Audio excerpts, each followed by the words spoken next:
This video is sponsored by SPO Digital Marketing. So, more details, contact WhatsApp.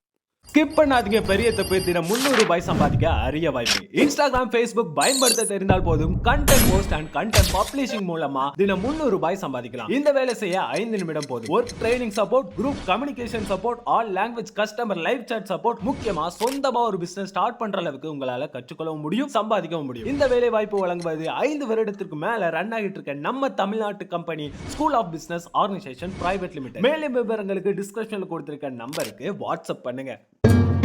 நம்ம எல்லாருக்கும் வணக்கம். இன்னைக்கு ஒரே பாத்திரத்துல ரொம்ப ரொம்ப ஈஸியா நல்ல ஒரு டேஸ்டான கோயம்புத்தூர் ஸ்டைல்ல அரிசி பருப்பு சாதம் எப்படி செய்யுதுன்னு பார்க்கலாம் வாங்க. இப்போ ஒரு குக்கர் வச்சுக்கலாம். குக்கர் சூடானதும் 2 டேபிள் ஸ்பூன் அளவுக்கு எண்ணெய் சேர்த்தலாம். எண்ணெய் வந்து நீங்க எந்த எண்ணெய் சமைக்கிறீங்களோ நீங்க அந்த எண்ணெயை சேர்த்துக்கலாம். எண்ணெய் சூடானதும் 1/2 டீஸ்பூன் அளவுக்கு கடுகு சேர்த்தலாம். கூடவே ஒரு 1/2 டீஸ்பூன் அளவுக்கு ஜீரகம் சேர்த்தலாம். பாருங்க, கடுகு வெடிச்சதும் 6 காஞ்ச மிளகாய் கட் பண்ணாம அப்படியே சேர்த்துருங்க. காஞ்ச மிளகாய் சேர்த்து லைட்டா செவந்து வர டைம்ல கூடவே ஒரு 3 சிட்டிக்கு அளவு பெருங்காயம். இது கூடவே நான் 100 கிராம் சின்ன வெங்காயம் எடுத்து கட் பண்ணி வச்சிருக்கேன். பெரிய சைஸாவே கட் பண்ணி வச்சிருக்கேன். இதை சேர்த்துக்கலாம்.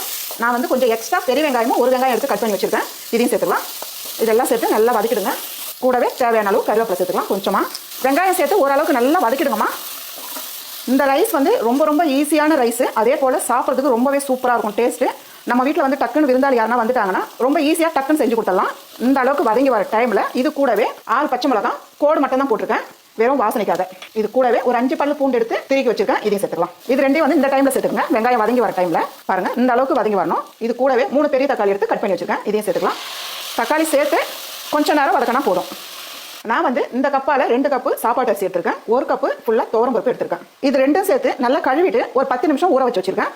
உங்களுக்கு வந்து பருப்பு இன்னும் கூட கொஞ்சம் கூட சேர்க்கணும்னா நீங்க தாராளமா சேர்த்துக்கலாம். நல்லா தான் இருக்கும். அது ஒன்றும் தப்பு கிடையாது. பாருங்க, வெங்காயம் தக்காளி வந்து இந்த அளவுக்கு நல்லா வதங்கி வரணும். இது கூடவே நம்ம 1/4 டீஸ்பூன் அளவுக்கு மஞ்சள் தூள் சேர்த்துலாம். இந்த ரைஸ்க்கு வந்து நம்ம வீட்டில் அரைச்சி வச்சிருக்க மிளகாய் தூளே சேர்த்துக்கலாம். உங்ககிட்ட சப்போஸ் இல்லைன்னா நம்ம வந்து எல்லாமே தனித்தனியாக சேர்த்துக்கலாம். இதுல இருந்து 1.5 டேபிள் ஸ்பூன் அளவுக்கு சேர்த்துக்கலாம். இந்த தூள் வந்து காரம் ரொம்ப கம்மியாக தான் இருக்கும். அதனால வந்து நான் வந்து 1.5 டேபிள் ஸ்பூன் அளவுக்கு சேர்த்துக்கிறேன். இது சேர்த்துட்டு நல்லா கலந்துருங்க.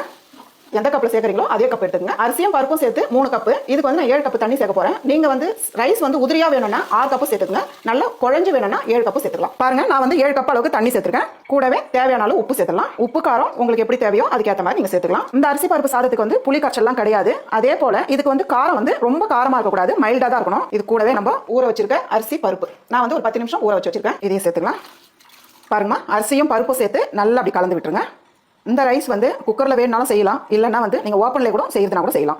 குக்கரில் செஞ்சால் ரொம்ப ஈஸியாக முடிஞ்சிடும். சுற்றி கலந்து விட்டிங்கன்னா தான் நம்ம மூடி வச்சுட்டோமா நல்லா எல்லா பக்கமும் நல்லா வெந்து வரும். இது கூடவே பொடியாக நறுக்கின கொத்தமல்லியும் சேர்த்துருங்க. இப்போ குக்கர் மூடி போட்டு மூடிடலாம்.